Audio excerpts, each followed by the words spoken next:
Good evening, friends. I, Rajesh Asudani Raqeeb, welcome you to this episode of Through Literary Lens. As usual, we have with us a well-known poet, author, critic, Dr. Vinod Asudani with us. Welcome, Vinodji. Namaskar. How are you? Fine, Vinodji, very much. And today we have a very interesting piece from you. Very interesting poem, rather. The title itself says a lot. Murphy's Law, right? Murphy's Law. Murphy's Law. Yeah. And this poem we will first hear from your own mouth, and then we will analyze. We will try to discuss. Definitely, I will appreciate if you discuss this poem. Definitely, for the benefit of our listeners. Really, I would say it is not only interesting and entertaining poem, but it's a poignant poem as well. Why I am saying this, we will come to know in a while. So, Vinodji, first we would like to hear the poem. Yeah, the title of the poem is Murphy's Law. Murphy's Law. And this poem is included in English anthology of my poems that was recently published by Rudra Publication, and the title of the book is Penumbra, and it is available on Kindle Amazon for the benefit of readers. So the poem goes like this. Murphy's Law. I am sure you have heard of Murphy's Law. I am sure you have heard of Murphy's Law. Sitting on the cozy chair in the pleasant afternoons, I gaze through window with expectant eyes, inhaling perfume of your promise. Inhaling perfume of your promise, I waited for you. Slowly, shadows started lengthening. Sun moved towards western horizon with pensive crimson rays. I waited for you. Slowly, shadows started lengthening. Sun moved towards western horizon with pensive crimson rays. On other occasions, in the evenings, half-risen moon murmured again of your promises. On other occasions, in the evenings, half-risen moon murmured again of your promises. Eyes glued on the door, every little sound raised heartbeats. Slowly, sky was covered with stars. Eyes glued on the door, every little sound raised heartbeats. Slowly, sky was covered with stars. I remember not how many afternoons, how many evenings. I blame you not, I hate you not, I curse you not. Murphy's Law had its cure effect. Wow, wonderful, wonderful. Really a wonderful poem, Vinodji. And the situation it depicts, friends, is a very well-known situation. As you must have understood or guessed by now, here a lover is waiting for his beloved, or beloved is waiting for his lover. Howsoever you frame it, both are lovers, isn't it, Vinodji? One is waiting for other. Yeah, but traditionally we frame it as lover and beloved and like that. That is, active and passive. that is a common and familiar situation to understand easily. That lover is waiting for the beloved. And he is waiting intensely with great expectations. In the afternoon till evening, till sunset. After the sunset, half risen moon, then the sky is covered with star. But the beloved doesn't turn up. And then, coming to this is a very familiar situation. We wait, but our friend, our beloved, our lover doesn't come. Then what happens? What is the reaction? Here is the crucial distinction between a layperson and a poet, I would say. जैसा जैसे एक शेर याद आता है विनोद जी बिल्कुल कि तुम तो शायर हो कतील और वो एक आम सा शख्स. वाह वाह. तुम तो शायर हो कतील और वो एक आम सा शख्स. उसने चाहा भी तुम्हें और जताया भी नहीं. तो ये तुम तो शायर हो कतील और वो एक आम सा शख्स. You are a poet and he is just a layperson. She is just a layperson. Here, what is the difference? What is the reaction of the poet? Last 2-3 lines are the crux of the poem, I would say. Yeah. All rest of the poem depicts the very familiar situation. Anybody who has been through love, who is in love, or who even contemplates things about love, knows about this situation. Exactly. And the reaction that comes from the poet. When the beloved doesn't appear, right? Yeah. So that takes this poem altogether to the new level, different level, and it is the heightened sensibility. It is the height of the passion or the devotion that the poet feels, even if she doesn't turn up. I remember not how many afternoons, how many evenings, but I blame you not. I hate you not. I curse you not. Murphy's law had its cure effect. So before Rajesh, you should proceed further. I think for the benefit of the viewers, please throw some light on this Murphy's law, because the title of the poem is Murphy's law, and understanding the context. And what is the curative effect of this Murphy's law can be understood, and the sensibility of the poet can be gauged. And people can enjoy this poem in a better manner once they understand what this Murphy's law is all about. Friends, you know, this Murphy's law has become a part of our folklore. Very plainly stated, it means anything which can go wrong will surely go wrong. गड़बड़ तो हो जाएगी. Yeah, when you expect that everything has been taken care of and nothing will go wrong, something or the other will turn out which will upset your plans. Right. Unexpectedly, the plans will be backfired. Generally, it happens. Most of the times, it happens. As I'm fond of saying, anything has n number of variables, and particularly, you know, the matters of love. They are very finely balanced. They are very delicately balanced matters. So there are n number of variables. You can't even really count how whatsoever the science may say that you can really map a situation, take care of all the possible variables. But really in these matters of heart, you can't. Something or the other, internal or external, and probably external if you are really in love, both of you are really in love, you want to meet today, but something or the other will come which will topple your plans. Exactly.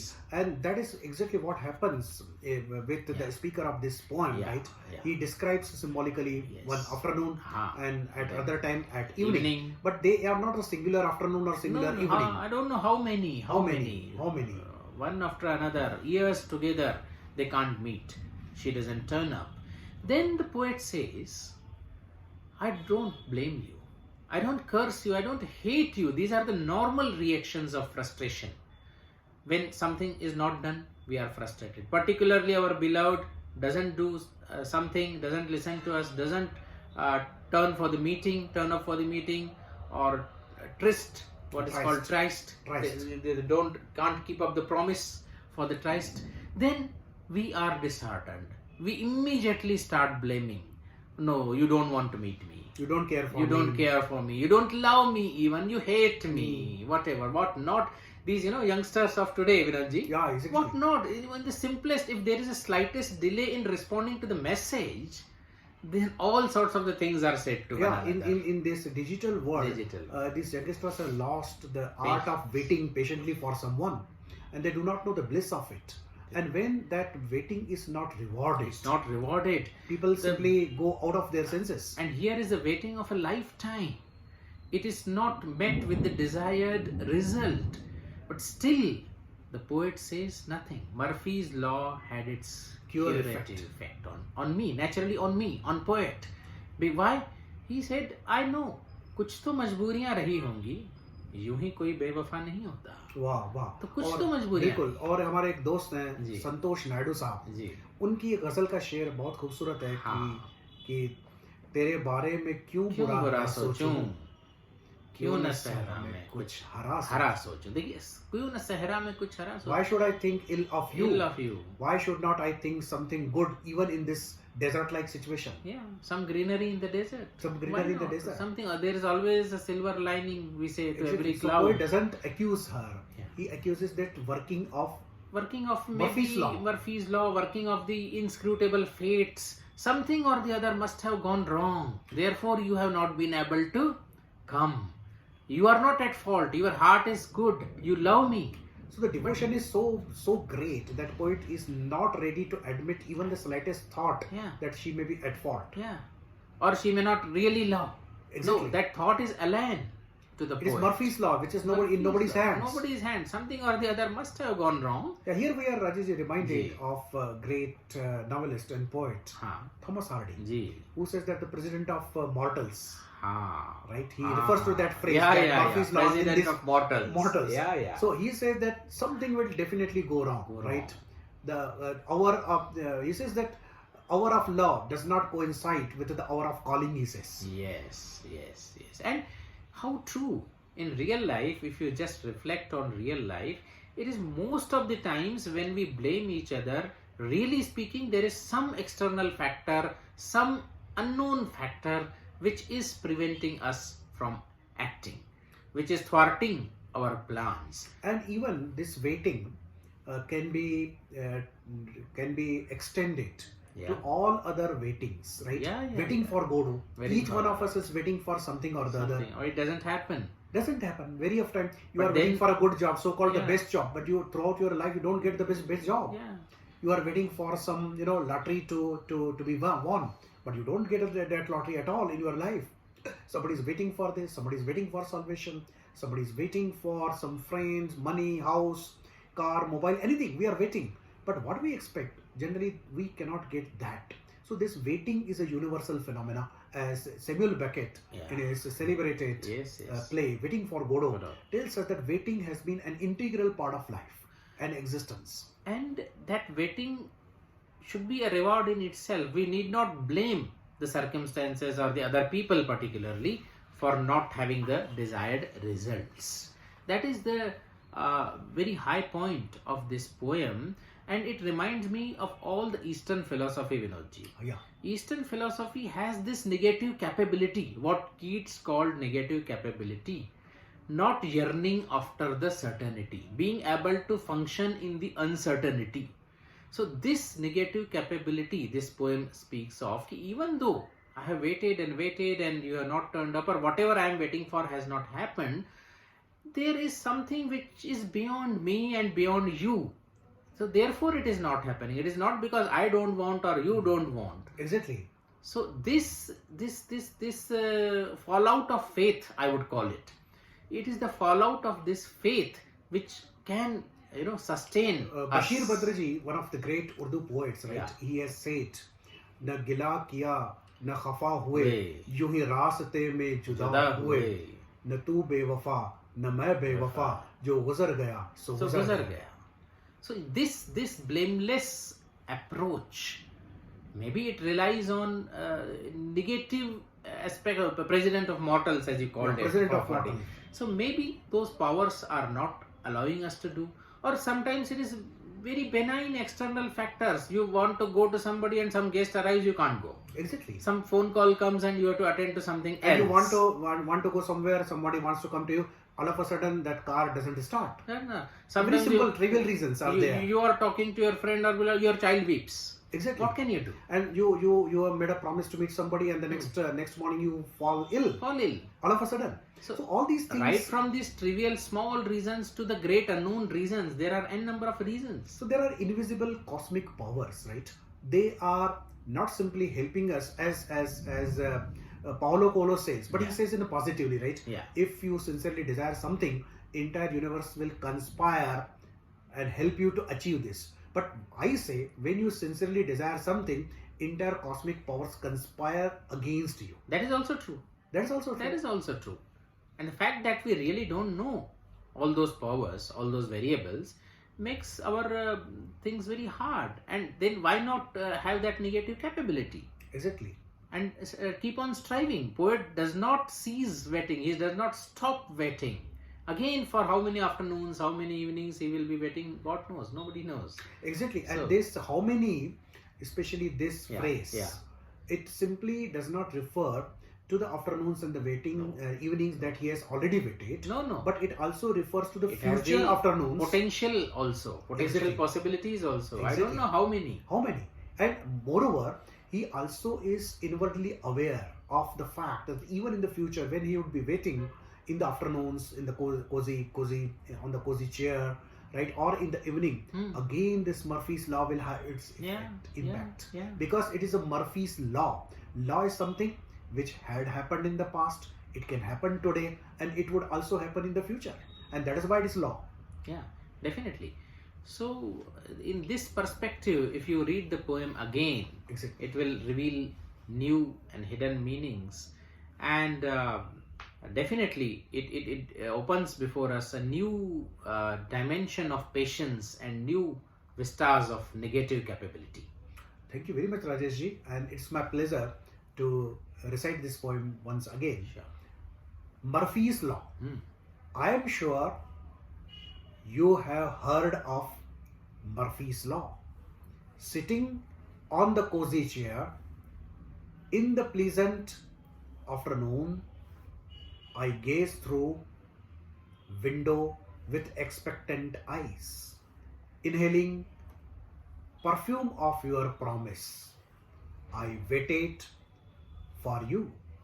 Slowly, shadows started lengthening. Sun moved towards western horizon with pensive crimson rays. On other occasions, in the evening, half-risen moon murmured again of your promises. Eyes glued on the door. Every little sound raised heartbeats. Slowly, sky was covered with stars. I remember not how many afternoons, how many evenings. I blame you not. I blame you not. I hate you not. I curse you not. Murphy's law had its cure effect. Wonderful. Thank you. Wonderful, Raji. And thank you very much. So, friends, we'll be back with yet another episode. And till then, you can always write in your comments or chat with us and tell your opinions and whatever more you want to hear from us. Thank you. Thank you. Bye bye. Bye.